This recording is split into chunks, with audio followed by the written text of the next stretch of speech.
Well, Brother Wilson had to get out of the rain, and he pulled over his bicycle into the front door of a church, the only place it wasn't raining. You see, his heart was not turned toward God at the moment. He wasn't thinking about the Lord. Matter of fact, he was some hard ground at the time. But as he stood there waiting for the rainstorm to pass, and he heard the songs of Zion, he heard the preacher preach the word. You see, God puts us where He wants us. That's right, amen. My uncle tells the story of when he was a young minister just starting out, and he went to a little church, and I can't remember where. It seemed like it was maybe West Virginia someplace, but he said he was going to do a little 3-night revival there. And when he got there at the church on Sunday night, he said there was no one in the church. He said not one car. He said it was only me, but somebody had left the building unlocked. And my uncle said he went in, it was 15 minutes before church started, nobody in the house. Preacher wasn't there. The pianist wasn't there. The organist wasn't, nobody but him.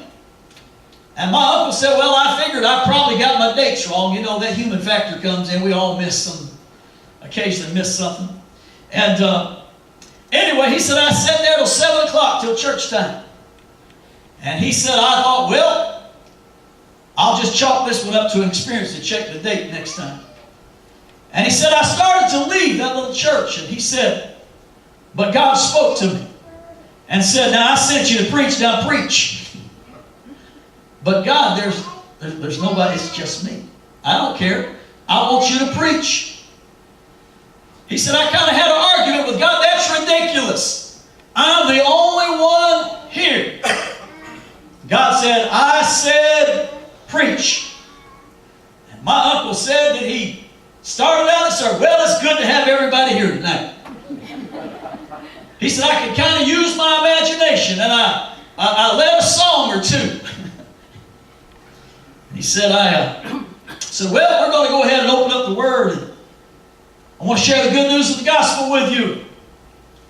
And my uncle opened up the Bible and he started preaching. And he preached every word of that sermon that he had prepared. God laid on his heart. And he said after about a 35-minute sermon, he said, I gave an altar call. He said, obviously, nobody came forward. There was nobody there. He said, but I closed my Bible. And I kind of laughed on the way. God, that was crazy. Why did you have me do that? He said, and I walked out. Never thought about it. Years later, my uncle was preaching at camp meeting. And he told that same story in camp meeting. And afterwards, a young man came up to him and he said, Brother McDaniel, I remember that sermon. He said, brother, listen, evidently you didn't hear what I said. I said there was nobody there. I was the only one in the church.